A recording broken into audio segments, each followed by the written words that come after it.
नमस्कार। सीटेट जुलाई 2025 के लिए यहाँ पर सीडीपी पेपर 1 और पेपर 2 का ये नौवा सेट है। इसके पहले मैंने 8 सेट ऑलरेडी डिस्कस कर दिया है। ये आपका सेट है, ये प्रीवियस ईयर क्वेश्चन है। सारा का सारा जो प्रीवियस ईयर न्यू पैटर्न के जो क्वेश्चन पूछे गए हैं सब इसमें कवर किया गया है। ये मैं बात करूँ आपका सीटेट का थ्योरी की क्लास है। मतलब यदि आपको सीटेट आप शुरू से पढ़ रहे हैं, आपने पहले परीक्षा नहीं दिया है, आपका फर्स्ट अटैम्प्ट है, तो मैं आप लोगों से कहूँगा कि सबसे पहले आप ये थ्योरी क्लास को जरूर देख लीजिएगा। यहाँ से यदि आप पढ़ कर जाएंगे, आपको यहाँ से एक भी क्वेश्चन छूटने वाला नहीं है।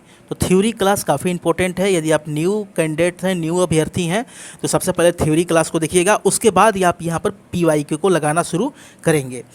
जैसा कि मैंने आपको बताया ये नौवा सेट है। इसके पहले मैंने 8 सेट ऑलरेडी डिस्कस कर दिया है। चलिए आज का यहाँ पर पहला क्वेश्चन देखेंगे। पहला क्वेश्चन कह रहा है कि निम्न में से कौन सा नियम यह सुझाव देता है कि शरीर के विभिन्न अंगों के विभिन्न चरणों में भिन्न भिन्न दौरों से विकसित होते हैं। यहाँ पर आपको 4 ऑप्शन दिया गया है।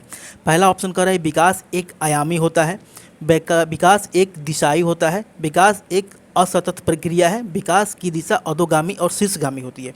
देखिए इसके आंसर की बात करें तो ऑप्शन नंबर डी हो जाएगा। विकास की दिशा अधोगामी और शीर्षगामी होती है। लेकिन यहाँ पर आपको समझना है कि यहाँ पर एक वर्ड है विकास। विकास और वृद्धि, ये दो चीज़ यहाँ से क्वेश्चन आपका भर भर के आता है। कभी वृद्धि से पूछ ले जाएगा, कभी विकास से पूछ लेगा। तो इसको थोड़ा ध्यान से आप यहाँ पर समझेंगे कि विकास होता क्या है। सबसे पहले हम विकास के बारे में समझेंगे कि विकास से क्या क्या क्वेश्चन पूछा जाता है। विकास के बारे में ये है कि ये गुणात्मक और परिमाणात्मक दोनों परिवर्तन होता है। इसमें कौन कौन से परिवर्तन होते हैं? तो पहला हो जाएगा गुणात्मक और दूसरा हो जाएगा परिमाणात्मक।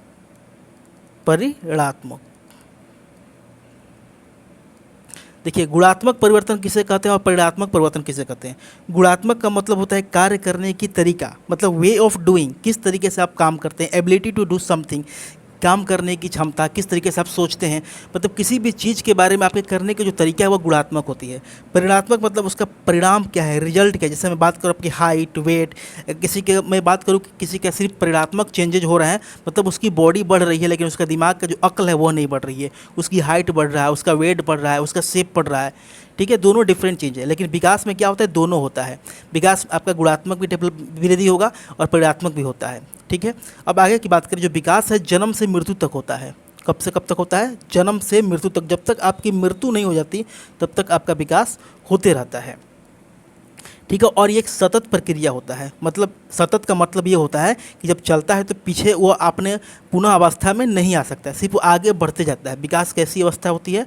तो आपकी सतत अवस्था होती है। ये सारे मैंने थ्योरी में कवर करा दिया है, सिर्फ मैं आपको यहाँ पर रिवाइज करा रहा हूँ ताकि आपको इस चीज़ समझने में दिक्कत ना आए। ठीक है, अब यहाँ पे बात कर लेते हैं वृद्धि के बारे में। वृद्धि क्या होती है? तो वृद्धि में सिर्फ आपका परिमाणात्मक परिवर्तन होता है। कैसा परिवर्तन होता है? तो परिमाणात्मक। वृद्धि कैसी परिवर्तन होती है? तो परिमाणात्मक परिवर्तन होता है। इसमें परिपक्वता अनुवांशिकता से संबंधित होती है। वृद्धि में जो हमारी मैच्योरिटी होती है वो हमारे जनरेशन पर डिपेंड करती है, मतलब अनुवांशिकता पर डिपेंड करती है। अनुवांशिकता पर डिपेंड करती है। ठीक है, वृद्धि की बात करें, वृद्धि एक समय के बाद रुक जाती है। मतलब एक समय जाने के बाद वृद्धि रुक जाती है, लाइफ टाइम नहीं चलती है। ठीक है, ये इसकी हम लोग गणना भी कर सकते हैं। वृद्धि की हम लोग गणना कर सकते हैं कि कितनी वृद्धि हुई। अब यहाँ बात करें कि वृद्धि को हम लोग मापा भी जा सकता है। वृद्धि को मापा भी जा सकता है। कैसे? जैसे कि मान लेते हैं कि आपका वेट बढ़ रहा है, आपकी हाइट बढ़ रही है, आपका शेप बढ़ रहा है, तो इन सारी चीज़ों को मापा जा सकता है। लेकिन यहाँ पर अगर मैं बात करूँ विकास का, तो विकास को मापा नहीं जा सकता, क्योंकि गुणात्मक और परिमाणात्मक दोनों तरीके से यहाँ पे डेवलपमेंट होता है। ओके, अब यहाँ पर बात कर लेते हैं। देखिए अभी हमको लग रहा है कि विकास और वृद्धि के बारे में आपको कंप्लीट यहाँ पर इन्फॉर्मेशन मिल गई है। चलिए अब नेक्स्ट क्वेश्चन को हम लोग यहाँ पर देखेंगे। अगला क्वेश्चन है समकालीन विचारधाराओं के अनुसार बाल विकास की प्रक्रिया। अब यहाँ पर देखिए बाल विकास का एक टॉपिक है जिसमें बाल विकास की अवस्थाएं और बाल विकास का सिद्धांत, दो चीज़ आपको पढ़ना होता है। कौन कौन सी दो चीज़? बाल विकास की अवस्थाएं और बाल विकास का सिद्धांत। तो आप थ्योरी क्लास में देख लेंगे। यहाँ पे क्वेश्चन देखेंगे समकालीन विचारधाराओं के अनुसार बाल विकास की प्रक्रिया। आपको चारों ऑप्शन को पढ़ के बताना है कि कौन सा सही होगा। पहला कह रहा है कि सभी बच्चों के लिए समान है और सभी बच्चे एक निश्चित आयु तक आते आते विशिष्ट निर्धारित लक्ष्य प्राप्त कर लेते हैं। गलत है। यहाँ पर कह रहे हैं कि बाल विकास की प्रक्रिया का पूर्वानुमान बिल्कुल नहीं लगाया जा सकता है। ये लगाया जा सकता है, सिर्फ माता पिता से प्राप्त आनुवांशिकी गुणों द्वारा ही निर्धारित होता है। देखिए यहाँ पे बाल विकास सिर्फ अनुवांशिक गुणों पर ही नहीं डिपेंड करता है, बहुत सारी चीज़ों पर डिपेंड करता है। तो ऑप्शन डी गलत हो गया। यह बहुआयामी होता है, सही है, क्योंकि बच्चे विभिन्न प्रकार के संदर्भों में पलते बढ़ते हैं, बिल्कुल सही है। तो ऑप्शन यहाँ पे बी करेक्ट आंसर हो जाएगा। बाल विकास की प्रक्रिया जो होती है बहुआयामी होती है, क्योंकि बच्चे विभिन्न प्रकार के संदर्भों में पलते बढ़ते हैं। चलिए आप नेक्स्ट क्वेश्चन देखेंगे, बच्चों के विकास का क्रम। बच्चों के विकास का क्रम, यहाँ पर ऑप्शन में आपको बताना है कि कौन सा होगा, ठीक है। पहला कह रहा है अमूर्त से मूर्त की तरफ होता है। दूसरा ऑप्शन आपका कह रहा है कि सामान्य से विशिष्ट की तरफ होता है। पैर से जमीन की तरफ होता है। हाथ पैर से केंद्र की तरफ होता है। जबकि यहाँ पे बात करूँ आंसर का तो ऑप्शन बी हो जाएगा, बच्चों का विकास सामान्य से विशिष्ट की ओर होता है। अमूर्त से मूर्त की तरफ नहीं होता है, उल्टा बोल रहा है, ये भी उल्टा बोल रहा है।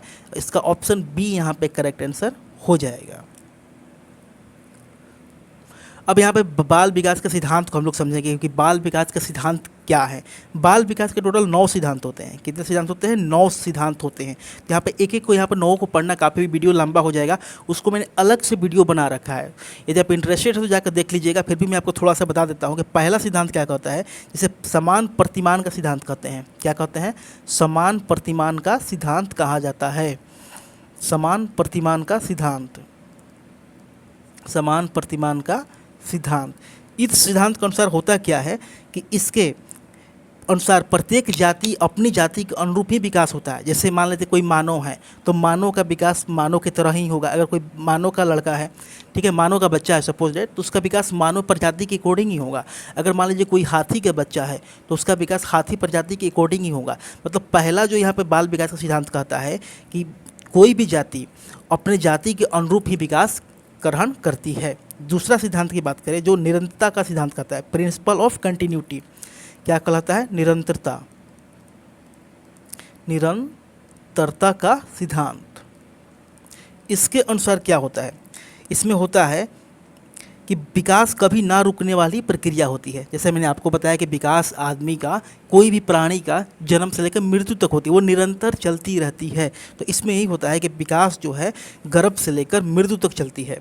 तो वो आपका निरंतरता का सिद्धांत हो गया। तीसरा सिद्धांत है विकास की दिशा का सिद्धांत। यहाँ से क्वेश्चन बहुत बार घुमा फिरा के पूछा जाता है, विकास की दिशा का सिद्धांत। देखिए इसमें क्या होता है कि विकास की जो दिशा होती है सिर से पैर की तरफ चलती है। क्या होती है? हो सकता है कि मेरी यहाँ पे जो लिखने की राइटिंग में भी थोड़ी सी एरर हो सकती है, क्योंकि मेरा हिंदी में थोड़ा सा लिखने में प्रॉब्लम होता है। लेकिन आप समझ लीजिएगा, सिर से पैर तक होती है। विकास की दिशा क्या होती है? सिर से पैर की तरफ, सिर से पैर की तरफ होती है। दूसरा पॉइंट याद कीजिए, विकास की दिशा जो होती है सिर से पैर की तरफ, उसके बाद इसको हम लोग मस्काधुमुखी भी कहते हैं। क्या कहते हैं? मस्काधुमुखी भी कहते हैं, मस्काधुमुखी भी कहते हैं।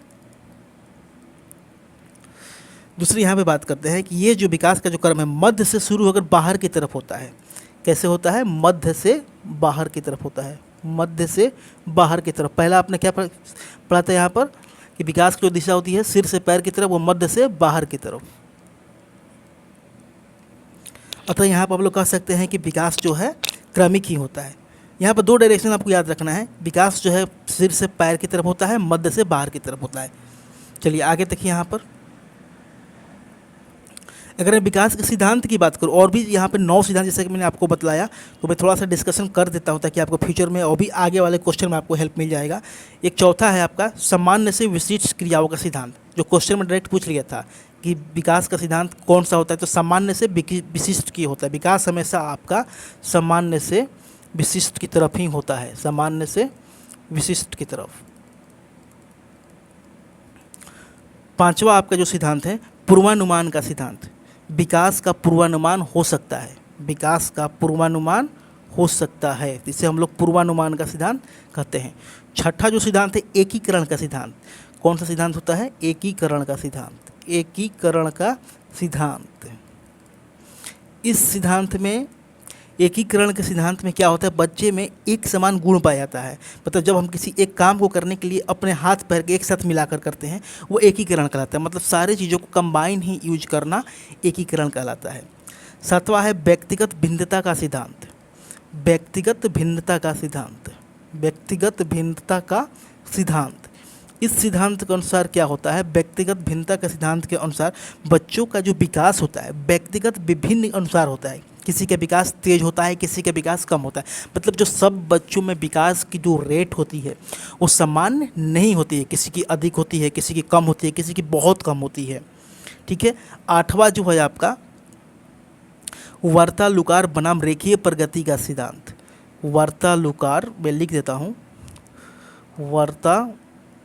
वार्तालुकार बनाम रेखीय गति का सिद्धांत। रेखीय गति या प्रगति कह सकते हैं, रेखीय प्रगति का सिद्धांत। इस सिद्धांत के अनुसार होता क्या है, विकास कभी भी रेखीय नहीं होती है। मतलब विकास ऐसा नहीं कि सीधी की रेखा में चलती जाएगी, ऐसे नहीं, कभी ऊपर होगी कम बेसी ऐसे करके होती है विकास। यही कहना चाह रहा है कि विकास कभी सीधी रेखा में नहीं होती है, मतलब वो कभी सीधी रेखा में नहीं चलती है, कभी उसकी गति कम होती है, कभी उसकी गति अधिक होती है, वो एक समान गति से नहीं चलती है। ठीक है। और लास्ट देखते हैं आपका 9वां जो सिद्धांत है विकास का, वो है अंतर संदर्भित विकास का सिद्धांत। देखिए मैं आप लोगों को सलाह दूंगा कि यदि आपको इस टॉपिक में प्रॉब्लम है तो ज़रूर देख लीजिएगा वीडियो को। वो वीडियो आपका अलग से चैप्टर मैंने डिस्कस किया हुआ है, वहाँ पर आपको एक बार में याद हो जाएगा। यहाँ से क्वेश्चन 2 से 3 आपको देखने को मिलता है। चलिए लास्ट वाले को देख लेते हैं, अंतर संदर्भित विकास का सिद्धांत। इसमें क्या होता है, शारीरिक, बौद्धिक, संवेगात्मक, सामाजिक अन्य प्रकार के विकास यहाँ पर परस्पर निर्भर करते हैं। ठीक है। तो हमने यहाँ पर विकास के जितने भी सिद्धांत हैं लगभग कवर कर दिया है, आप इसको एक बार जरूर देख लीजिएगा। नेक्स्ट क्वेश्चन देखिए यहाँ पर, विकास निम्न में से किस पर निर्भर है। अनुवांशिकी बनावट पर बिल्कुल सही है, भौतिकी वातावरण पर बिल्कुल सही है, सामाजिक सांस्कृतिक कारण पर, मतलब तीनों यहाँ पे सही है। विकास तीनों पर निर्भर करता है, ये याद रखेंगे आप लोग, अनुवांशिकी बनावट पर भी, भौतिकी वातावरण पर भी और सामाजिक सांस्कृतिक कारक पे भी। इसका ऑप्शन डी यहाँ पे करेक्ट आंसर हो जाएगा। नेक्स्ट क्वेश्चन देखेंगे, विकासात्मक परिवर्तन क्या होता है। विकासात्मक परिवर्तन क्या होता है। पहला ऑप्शन कह रहा है सभी संस्कृति के बच्चों में सार्वभौमिक गति से होते हैं। सभी बच्चों के संस्कृति के बच्चों में सार्वभौमिक बिल्कुल गलत है। मध्य बाल्यकाल तक बहुत तेज गति से होते हैं और फिर एक चक्रुक ऐसा नहीं होता, ये भी गलत है। ऑप्शन सी देखिए, हमेशा एक रेखीय गति में तो होता ही नहीं है, मैंने पहले ही आपको बताया। वंशानुगत कारकों और पर्यावरणीय प्रभावों पर परस्पर क्रिया है, बिल्कुल सही है। अनुवांशिकी होती है, आपके वहाँ पर इन्वायरमेंट पर इफेक्ट जो भी होते हैं उस पर भी ये निर्भर करता है। विकास क्या है, विकास के बारे में आपने पढ़ा, विकास क्या है। तो विकास क्या होता है, में बदलाव किया जा सकता है, एक आयामी एक दिशाई नहीं होता है विकास। अनुवांशिका द्वारा पूर्ण रूप से निर्धारित नहीं होता है विकास। विकास में बदलाव किया जा सकता है। तो ऑप्शन यहाँ पर सी करेक्ट आंसर हो जाएगा। चैनल पर पहली बार है सब्सक्राइब कर लीजिएगा और इसका PDF आपको इसके टेलीग्राम ग्रुप में मिल जाएगा। आप डाउनलोड करना चाहें तो जाकर ग्रुप से जुड़ जाएंगे। विकास के विषय में सही वक्तव्य को आपको चुनना है। विकास एक दिशाई और एक आयामी होता है, बिल्कुल गलत है। मैंने आपको बताया कि विकास से कोई दिशा फिक्स नहीं होती है। विकास परिवर्तनीय है, बिल्कुल सही है। विकास पूर्ण रूप से आनुवांशिकता से योजनाबद्ध, पूर्ण रूप से नहीं होता है लेकिन कुछ यहाँ पे इम्पैक्ट होता है, तो पूर्ण रूप से कहना यहाँ पे गलत हो जाएगा। सभी व्यक्ति एक ही आयु और गति के विकास के पड़ाव प्राप्त, बिल्कुल नहीं। सभी एक ही सेम तरीके से सबका विकास नहीं होता है, किसी की कम गति होती है, किसी की अधिक होती है। ये आपने पहले मैंने आपको विकास के सिद्धांत में इस चीज़ को समझा दिया है। तो इसका आंसर ऑप्शन नंबर बी होगा, विकास परिवर्तनीय होता है। बच्चों के संदर्भ में विकास के अंतर्गत आते हैं, बच्चों के संदर्भ में विकास के अंतर्गत क्या आते हैं। केवल गुणात्मक परिवर्तन नहीं, केवल गुणात्मक नहीं होता है, केवल मात्रात्मक भी नहीं होता है, दोनों होता है। गुणात्मक और मात्रात्मक परिवर्तन होते हैं। देखिए मैंने गुणात्मक और मात्रात्मक दोनों का अलग से डिफाइन कर दिया है। गुणात्मक का मतलब क्या होता है, ये आपके सोचने की तरीके पर डिपेंड करता है। गुणात्मक परिवर्तन क्या होता है, जैसे मान लीजिए कि कोई बच्चा कैसे सोच रहा है, उसके सोचने का तरीका क्या है, वे ऑफ वर्किंग क्या है, किस तरीके से काम करता है, उसके फीलिंग को कंट्रोल करने की जो शक्ति है वो कैसी है, वो चीज़ें हो जाती है यहाँ पर। मात्रात्मक मतलब किसी चीज़ की सिर्फ मात्रा ही बढ़ रही है, जैसे किसी का वजन बढ़ रहा है, किसी का शरीर का शेप बढ़ रहा है, किसी का लंबाई बढ़ रही है, वो सारी चीज़ें होती है। तो बच्चों में दोनों होता है, गुणात्मक भी चेंजिंग होता है और मात्रात्मक भी चेंजेज होता है। तो ऑप्शन सी यहाँ पे करेक्ट आंसर हो जाएगा। देखिए ये क्वेश्चन आपके लॉजिकल पर है, मतलब आपके थिंकिंग पर डिपेंड करेगा। तो इस तरह ये क्वेश्चन को आपको अच्छे से समझ के जवाब देना होता है। सवाल को देखेंगे, राघव जब शिशु था तब उसे माता पिता के स्नेह से वंचित रहना पड़ा। बाल्यावस्था के आगे के चरण में उसे बहुत संवेदनशील अध्यापक मिले, फिर भी उसे लोगों पर विश्वास करने में परेशानी होती है। वह जोखिम लेने का साहस नहीं दिखा पाता। राघव के विषय में विकास का कौन सा मुद्दा एकदम स्पष्ट रूप से वर्णित होता है? देखिए, पहला ऑप्शन निरंतरता और अनिरंतरता का मुद्दा बिल्कुल गलत है, ये नहीं है। आरंभिक और बाद के अनुभवों का मुद्दा, ऑप्शन बी यहाँ पे करेक्ट आंसर हो जाएगा। प्रकृति के पालन पोषण से कोई मतलब नहीं है, एक रूपता से कोई मतलब नहीं है, तो ऑप्शन बी यहाँ पे करेक्ट आंसर हो जाएगा। नेक्स्ट क्वेश्चन देखिए, बच्चों के विकास के संबंध में निम्नलिखित में से कौन सा कथन सही है? विकास के क्षेत्र सुस्पष्ट है और उनका एक दूसरे से कोई संबंध नहीं है, बिल्कुल गलत है, एक दूसरे से संबंध होता है। बाल विकास से संबंधित विभिन्न सिद्धांत बच्चों के विकास के विषय में एक मत नहीं है, ये भी गलत हो गया। बच्चों का विकास उनके सामाजिक संदर्भ से प्रभावित होता है, बिल्कुल होता है, उनके सामाजिक वातावरण से प्रभावित होता है। अगर यहाँ पे सिर्फ केवल लगा देता तो ये भी गलत हो जाता, इसमें केवल नहीं लगाया है, ध्यान देना है आपको।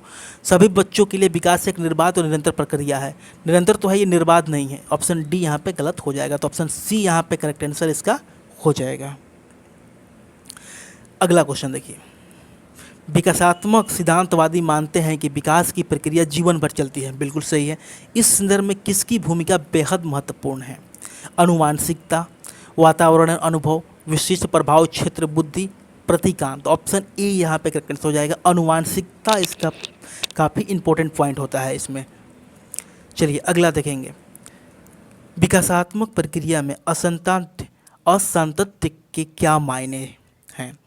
पहला ऑप्शन कर रहा है कि विकास की प्रक्रिया के दौरान उभरने वाले नए तरीके जो संसार को समझने में मदद करते हैं, उसी को हम लोग असातत्य कहते हैं। ऑप्शन ए यहाँ पे बिल्कुल सही हो जाएगा। यह ऑप्शन तीनों नहीं होंगे, क्योंकि पहला जब सही हो गया तो ऑप्शन ये और बाकी ऑप्शन तो होंगे ही नहीं।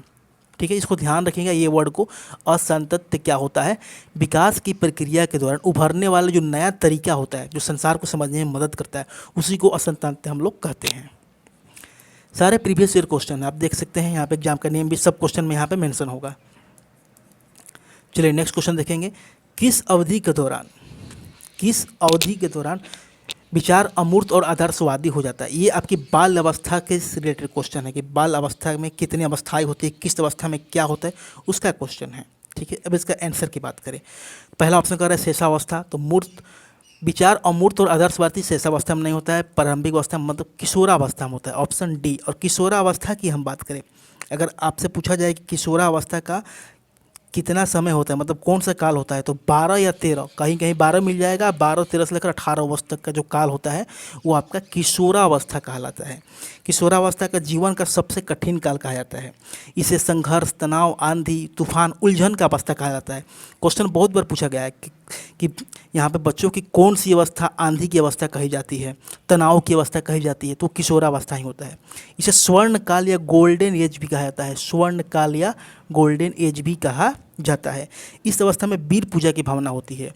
यह भी क्वेश्चन पूछा गया है कि कौन सी अवस्था में वीर पूजा की भावना होती है, तो वीर पूजा की भावना जो होती है आपकी किशोरावस्था में ही होती है। इसमें बच्चे अमूर्त चिंतन शुरू कर देते हैं, मतलब अमूर्त चिंतन यहाँ पर सोचना शुरू कर देते हैं और आदर्शवादी हो जाते हैं। काफ़ी इंपॉर्टेंट होता है यहाँ पर किशोरावस्था, जो कि 12 से 18 जनरली आपका माना गया है, लेकिन कभी कभी आपको ऑप्शन में 12 से 18 नहीं मिलेगा तो 13 से 18 आपको टिक मार देना है। चलिए अब यहाँ पे बात कर ले, थोड़ी सी मैं इसकी अवस्थाएं को समझा देता हूँ। ठीक है, टोटल आपकी 5 अवस्थाएं होती है। कितनी? 5। पहले आपकी प्रसव पूर्व अवस्था। ये अवस्था की अगर मैं समय की बात करूँ तो 9 महीने कितनी होती हैं? 9 महीने या 280 दिन। 9 महीने या 280 दिन। इसमें होता क्या है, यह अवस्था माता के गर्भधारण से शुरू होता है। ठीक है, ये तो क्लियर हो गया। दूसरी अवस्था है आपकी शैशवावस्था। कौन सी अवस्था होती है? शैशवावस्था। ये अवस्था कितने से कितने समय की होती है? ये आपकी जन्म से 2 वर्ष तक होती है। जन्म से 2 वर्ष तक। इसमें क्या होता है, इस अवस्था में जो शिशु होता है माता पिता पर पूर्णतः निर्भर रहता है। इसमें तेज शारीरिक मानसिक अधिगम की अवस्था होती है। नैतिकता का अभाव होता है, क्योंकि 2 साल तक बच्चे में कोई भी नैतिकता नहीं होती, नैतिकता का अभाव होता है। तीसरी अवस्था की बात करें, तीसरी अवस्था जो होती है पूर्ण बाल अवस्था, ईयरली चाइल्डहुड एज। पूर्व बाल अवस्था, कौन सी अवस्था? पूर्व बाल अवस्था। अवस्था, इसका मैं समय की बात करूं तो इसका जो समय होता है 2 से 6 वर्ष तक होता है। कितने से कितने वर्ष तक होता है पूर्ण बाल अवस्था की? 2 से 6 वर्ष तक। पहली अवस्था कौन सी थी? प्रसव पूर्व अवस्था, 9 महीने या 280 दिन आप यहाँ पे कह सकते हैं। दूसरी थी शैशव अवस्था, 2 वर्ष से जन्म से लेकर 2 वर्ष तक। और तीसरी थी आपका पूर्व बाल अवस्था जो 2 वर्ष लेकर 6 वर्ष तक होती है। इसमें बच्चा इमिटेशन करता है, मतलब अनुकरण करता है। क्या करता है? अनुकरण। किसी भी बात को सुनेगा, उसको बोलेगा, आपकी बात को कॉपी करेगा, इमिटेशन करेगा। ठीक है। इस अवस्था में जिज्ञासा की भावना ज़्यादा होती है। बच्चे हर चीज़ के बारे में सवाल करते हैं, ऐसा क्यों होता है, ये क्यों होता है। तो किस अवस्था में जिज्ञासा की भावना चरम सीमा पर होती है? तो ईयरली चाइल्डहुड एज में, मतलब पूर्व बाल अवस्था में। ठीक है। इस अवस्था को टॉय एज भी कहा जाता है। पूर्व बाल अवस्था को क्या कहते हैं? टॉय एज भी कहते हैं। तो यहाँ पर सवाल आपसे पूछा भी गया है कि किस अवस्था को टॉय एज कहते हैं? तो पूर्व बाल अवस्था को टॉय एज कहा जाता है। कौन सी अवस्था भाषा अर्जन के लिए काफ़ी संवेदनशील चरण होती है? काफ़ी संवेदनशील चरण किसके लिए? भाषा अर्जन के लिए, मतलब बच्चा इसमें बोलने सीखता है। संवेदनशील चरण होती है वो आपकी पूर्व बाल अवस्था ही होती है। क्या होती है? भाषा अर्जन के लिए सबसे संवेदनशील चरण पूर्व बाल अवस्था ही होती है। ठीक है, बस आपको इतना ही पॉइंट याद रखना है। चौथा एज की बात करें आपकी होती है उत्तर बाल अवस्था, मतलब लेटर चाइल्डहुड। उत्तर बाल अवस्था, उत्तर बाल्यावस्था, उत्तर बाल्यावस्था, ये इसकी अगर मैं समय की बात करूँ तो 6 से 12 वर्ष तक होती है। कितना? 6 से 12 वर्ष तक होती है। उत्तर बाल अवस्था का जो समय काल होता है 6 से 12 वर्ष। इसमें तार्किक चिंतन क्या शुरू हो जाता है? बच्चे यहाँ पे तार्किक चिंतन शुरू कर देते हैं। ये तार्किक चिंतन क्या है? मतलब हर चीज़ के बारे में सवाल करना, तर्क करना, आर्गूमेंट करना, ये होता है। तो यहाँ पे लॉजिकल थिंकिंग की अवस्था किसे कहते हैं? तो उत्तर बाल अवस्था को कहते हैं। अगर इंग्लिश में बात करते हैं यहाँ पे लेटर चाइल्डहुड कह सकते हैं यहाँ पे इसको। ठीक है। इसे गंदी अवस्था भी कहते हैं। कौन सी अवस्था? यहाँ पर इसको गंदी अवस्था भी कहते हैं। गंदी अवस्था भी इसको कहा जाता है। यहाँ से सवाल पूछा गया है कौन सी अवस्था को गंदी अवस्था कहा जाता है? ध्यान रखना है, किशोरावस्था नहीं, उत्तर बाल अवस्था को गंदी अवस्था भी कहा जाता है। इसे इसे स्मार्ट एज भी कहा जाता है। कौन सा एज कहा जाता है? Smart as. स्मार्ट एज किसे कहा जाता है? उत्तर बाल अवस्था को स्मार्ट एज कहा जाता है। ठीक है। यहाँ पर बात किसको? गेम स्टेज भी कहा जाता है। कौन एज? Game stage. उत्तर बाल अवस्था को कौन सा स्टेज कहा जाता है? गेम स्टेज भी कहा जाता है। इसे टोली, समूह या गैंग अवस्था भी कहा जाता है। टोली, समूह या गैंग अवस्था भी कहा जाता है। ठीक है। इसे जीवन का अनोखा काल भी कहते हैं। उत्तर बाल अवस्था को जीवन का अनोखा काल भी कहा जाता है। टॉय एज आपको ध्यान रखना है, पूरे बाल अवस्था में टोली ग्रुप से संबंधित कोई भी एज की अवस्था की बात होगी उत्तर बाल अवस्था में, इसमें तार्किक चिंतन की अवस्था होती है। गंदी, यहाँ पे इसको हम लोग गंदी अवस्था भी कहते हैं, स्मार्ट एज भी कहते हैं, गेम स्टेज भी कहते हैं। ठीक है, इतना आपको ध्यान रखना है।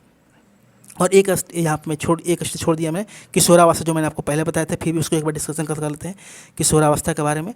यहीं पर मैं डिस्कशन कर देता हूँ इसको इरेज करके। किशोरावस्था के बारे में देखिए, किशोरावस्था की जो काल होता है, किशोरा अवस्था का जो काल होता है, मैंने आपको बताया 12 से 18। अगर 12 से 18 नहीं मिलेगा तो आप यहाँ से 13 भी मान सकते हैं, 13 से 18 वर्ष। ओके, ये आपके ऑप्शन पर डिपेंड करेगा। ये जीवन का सबसे कठिन काल कहा जाता है। कैसा काल होता है? सबसे कठिन काल होता है।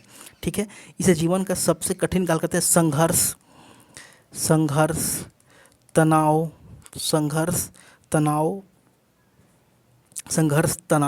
तो आंधी तूफान, उलझन की अवस्था कहा जाता है। इसमें विषम लिंगी आकर्षण, मतलब अपोजिट जेंडर का यहाँ पे अट्रैक्शन होता है। ठीक है, इस अवस्था को हम लोग गोल्डन एज भी कहते हैं। गोल्डन एज मैंने आपको बताया, स्वर्ण काल, गोल्डन एज भी यहाँ पे इसको कहा जाता है।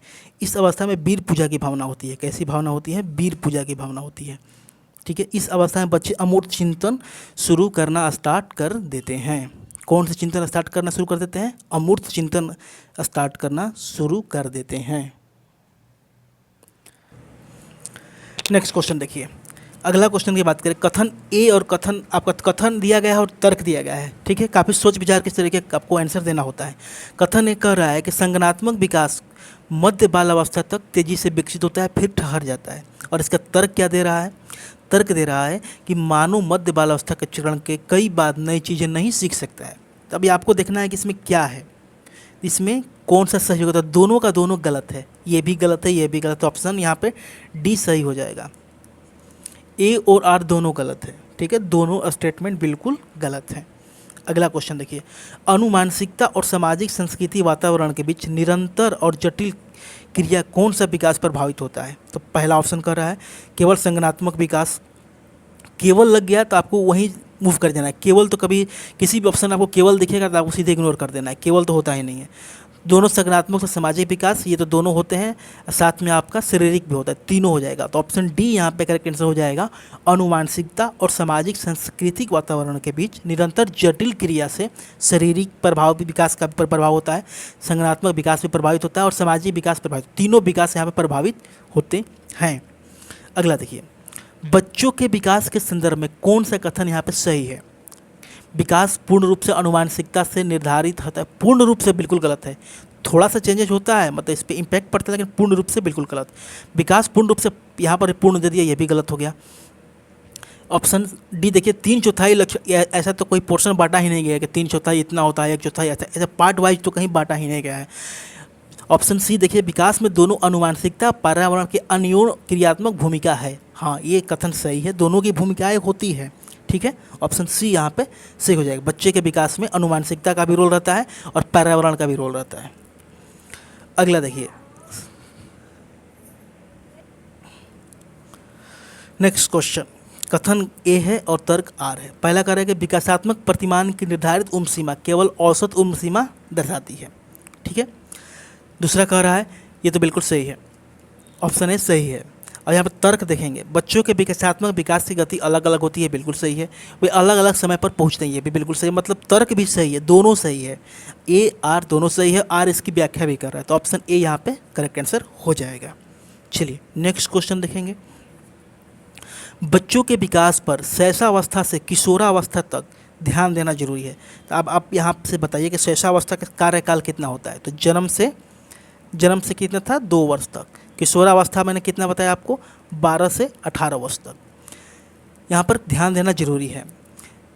तर्क क्या कह रहा है कि यद्यपि जीवन के शुरुआत कुछ वर्ष विकास के लिए बहुत महत्वपूर्ण है, मस्तिष्क निर्मयता दृष्टिकोण से पूरी बाल्यावस्था और किशोरावस्था के संवेदनशील अवधि है, दोनों सही है। यहाँ पर आपका दोनों सही हो जाएगा, ऑप्शन ए यहाँ पे करेक्ट आंसर हो जाएगा। बच्चों के विकास एक सीधा पथ नहीं है, बिल्कुल सही है। बच्चे का विकास सीधा नहीं होता है, कभी कम बेसी होता रहता है। यह आगे बढ़ता है और पीछे मुड़ता है, फिर आगे बढ़ता है। ये उपरोक्त वाक्य विकास के किस सिद्धांत से दर्शाता है? यदि आपने विकास के सिद्धांत को अच्छे से समझा होगा, तो आप इसको बता सकते हैं। एकरूपता का सिद्धांत, चक्रीय बढ़ोतरी, एक दिशाई सिद्धांत, विकास, यहाँ पर चक्रीय बढ़ोतरी आप यहाँ पे मार्क कर सकते हैं। एकरूपता पर मैंने बताया था, एकरूपता नहीं होता, सबका विकास एक समान नहीं होता है, एक दिशा, ये तो होता ही नहीं है। ऑप्शन बी यहाँ पे करेक्ट आंसर का हो जाएगा। समकालीन सिद्धांत बचपन को मानते हैं, एक सामाजिक संरचना, सभी संस्कृतियों में पवित्र काल, बहुत अधिक तनाव और चिंता का काल, किशोरावस्था तक विकास का काल। सवाल को समझिएगा, समकालीन जो सिद्धांत है बचपन को क्या मानते हैं? तो ये एक सामाजिक संरचना मानते हैं। ऑप्शन ए यहाँ पे करेक्ट आंसर हो जाएगा। नेक्स्ट क्वेश्चन देखिए, निम्नलिखित वक्तव्यों में कौन सा विकास के विषय में सही नहीं है? विकास के विषय में सही नहीं है, ध्यान दीजिएगा। विकास बहुआयामी और बहुमुखी होता है, बिल्कुल सही है। विकास सांस्कृतिक परिवर्तन, संस्कृति परिवर्तन से विकास प्रभावित नहीं होता है, बिल्कुल होता है। ये गलत है, और गलत है इसलिए ये इसका आंसर हो जाएगा, क्योंकि आपसे सवाल ही पूछा है कि कौन सा सही नहीं है, तो ये सही नहीं है, इसलिए आपका आंसर बी हो जाएगा। और भी देख लेते हैं, क्योंकि आपको यहाँ पे कुछ सीखने को जरूर मिलेगा। विकास जीवन पर्यंत परिवर्तन की प्रक्रिया होती है, बिल्कुल। जन्म से लेकर आपके जब तक आपका मृत्यु नहीं हो जाती तब तक आपका विकास होगा। विकास सुनिश्चित पूर्व निर्धारित तिथि से होता है, बिल्कुल सही है। तो यहाँ पे ऑप्शन बी यहाँ पे करेक्ट आंसर हो जाएगा। वीडियो आपको कैसा लगा? यदि आपको ये वाला सेशन हेल्पफुल लग रहा है तो लाइक जरूर करेंगे। चलिए वीडियो को ही समाप्त करते हैं, अगला वीडियो आपको बहुत जल्द प्रोवाइड हो जाएगा। Thanks for watching this video.